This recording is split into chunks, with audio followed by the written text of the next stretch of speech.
जय गुरुदेव। अध्याय 6। गौमुख। प्रकृति और ब्रह्म का संगम। भोजवासा के गढ़वाल टूरिस्ट बंगले में रात को ठंड अपनी चरम सीमा पर थी। मैं लगभग 2 घंटे तक एक ही करवट के सहारे लेटा रहा। दूसरी करवट बदलने की चेष्टा मात्र से शरीर कंपकपा जाता था। हड्डियों में सिहरन दौड़ जाती थी। कमरे में मध्यम लालटेन जल रही थी। उसका झीना प्रकाश सारे कमरे में फैला हुआ था। लालटेन की धीमी रोशनी ने भूख, प्यास, थकावट और सर्दी के कष्ट के बावजूद मेरे मन में एक नई आशा, स्फूर्ति का संचार कर दिया था। लालटेन की बत्ती की ज्योति मुझे कष्ट सहन करने की प्रेरणा दे रही थी। सारी रात कशमकश में बीती। बहुत देर से नींद आई। सुबह उठा तो बाहर बारिश की मानिंद रुई के फाहे जैसी बर्फ नीचे गिर रही थी। कहाँ जून के महीने में मैदानों में चिलचिलाती लू के थपेड़े और कहाँ भोजवासा में बर्फ का गिरना। पहाड़ और मैदान का यह अंतर मुझे प्रकृति की महिमा और ईश्वरत्व का भान करा रहा था। कुछ लोग बाहर बर्फ में खड़े स्नोफॉल के दृश्यों को कैमरे में कैद करने की कोशिश कर रहे थे। हमारे कमरे में कुल 9 स्त्री पुरुष थे, जिनमें से 2 लोगों की तबीयत ठंड लगने से खराब हो गई थी। वहाँ होम्योपैथी की एक लेडी डॉक्टर थी। उसने बहुत हमदर्दी से बीमार यात्रियों को दवाएं दी। दैनिक क्रम से निवृत्त होकर हम लोग कैंटीन में आ गए। वहाँ हमने 1 गिलास पाउडर का दूध और कुछ बिस्किट लेकर नाश्ता किया। कैंटीन में एक मेज पर 4 विदेशी लोग बैठे थे। वे चाय पीने के साथ साथ डायरी लिख रहे थे। उनका इस प्रकार डायरी लिखना मुझे बहुत अच्छा लगा। लेखक होने की हैसियत से मैं यह महसूस कर सकता हूँ कि प्रमुख चीज़ों को प्रत्यक्ष देखकर नोट कर लेने के बाद ही मौलिक और सारगर्भित लेखन किया जा सकता है। विदेशी लोग भ्रमण करते समय डायरी अवश्य लिखते हैं, जिनकी मदद से इस काल को वे भविष्य में कभी पुनः जी सकते हैं, जबकि भारतीयों को यह आदत नहीं है। अधिकतर भारतीय यहाँ वहाँ निरुद्देश्य घूम लेना, थोड़ी बहुत मौज मस्ती कर लेना ही पर्याप्त समझते हैं।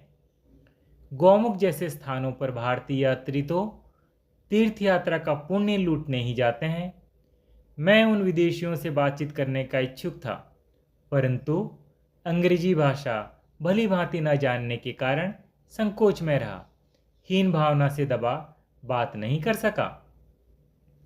सुबह 10 बजे मौसम बिल्कुल साफ हो गया। कैंटीन में कुछ लोगों ने बताया कि गौमुख पर बहुत ज़्यादा बर्फ गिरी है।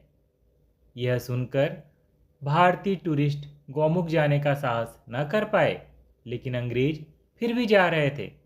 मैं अपने कार्यक्रम में परिवर्तन का इच्छुक नहीं था, लेकिन मौसम का हाल सुनकर और साथ ही रविंद्र की तबीयत अचानक खराब हो जाने से मेरे मन में भी निराशा घर करने लगी थी। कुछ देर तक मैं पेशोपेश में पड़ा रहा। गौमुख के आकर्षण में यहाँ तक खींचे चले आए हैं और यहाँ आकर वापस लौटना मुझे किसी भी दृष्टि से उचित प्रतीत नहीं हो रहा था। अंत में मैंने निश्चय किया कि प्रत्येक मनुष्य को अपने जीवन में पग पग पर बाधाओं का सामना करना पड़ता है। किसी मनुष्य के लिए यह कदापि उचित नहीं है कि वह साहस खो दे। साहस से काम लिए बिना कोई उपलब्धि हासिल नहीं की जा सकती। एक गोताखोर बहुमूल्यवान मोतियों को तभी प्राप्त कर सकता है जबकि वह गहरे समुद्र में गोता लगाए। स्पंदन या गति ही तो जीवन है, रुकना तो मौत की ही निशानी है। इसलिए मैं अकेला ही गौमुख की ओर चल दिया। रास्ता पथरीला और पेड़ रहित था। मौसम साफ नहीं था। रास्ते पर कहीं कहीं ताज़ा बर्फ बिछी थी। तेज बर्फीली हवा के झोंकों से मेरी चादर उड़ उड़ जाती थी। लगभग 3 किलोमीटर तक बड़े बड़े ठक पत्थरों पर चलने से मेरे पैरों में छाले पड़ गए थे।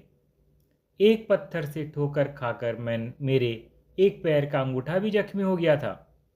दोपहर 12 बजे के करीब मैं एक ढाबे के नज़दीक पहुंच गया। वहां पहुंचकर मैंने चाय पी। ढाबा मालिक ने बताया कि गौमुख अभी 1 किलोमीटर दूर है। आगे जाने के लिए कोई पगडंडी नहीं थी। उबड़ खाबड़ पत्थरों पर ही आगे बढ़ना पड़ता था। थोड़ी दूर आगे चलने पर मुझे एक गुफा नजर आई। मैं उसकी ओर बढ़ गया। नज़दीक पहुंचकर देखा कि वह एक साधु की गुफा थी। गुफा के बाहर बोर्ड लगा था, बर्फानी बाबा। मैं गुफा में प्रविष्ट हो गया। गुफा में एक साधु धूनी जलाकर बैठा हुआ था। मैंने उसे प्रणाम किया। साधु ने मेरा स्वागत करते हुए बड़े प्यार से मुझसे बैठने का आग्रह किया। मैं बैठ गया। तदुपरांत साधु ने चाय घी डालकर पिलाई। ऐसे सिद्ध पुरुषों से आशीर्वाद और ज्ञान प्राप्त करने के उद्देश्य से ही तो मैं इतनी दूर तक चलता आया था। उनसे मिलकर मेरा मन प्रसन्न हो गया। सारी थकान उनके निकट बैठने से ही जैसे हवा हो गई थी। मैंने उन्हें अपना परिचय दिया और उनका परिचय प्राप्त करने की इच्छा प्रकट की। साधु ने अपना नाम व्यासगिरी बर्फानी बाबा बताया। बर्फानी बाबा बोले, तुम कुंडलिनी योग के प्रति जिज्ञासु हो, यह जानकर मुझे खुशी हुई। गौमुख में विभिन्न शक्तियों से संपन्न साधु पुरुष आते हैं। मैं उनसे परिचय प्राप्त करता हूँ, सीखता हूँ और जो कुछ ज्ञान शक्ति अर्जित की है उसे दूसरों को प्रदान भी करता हूँ।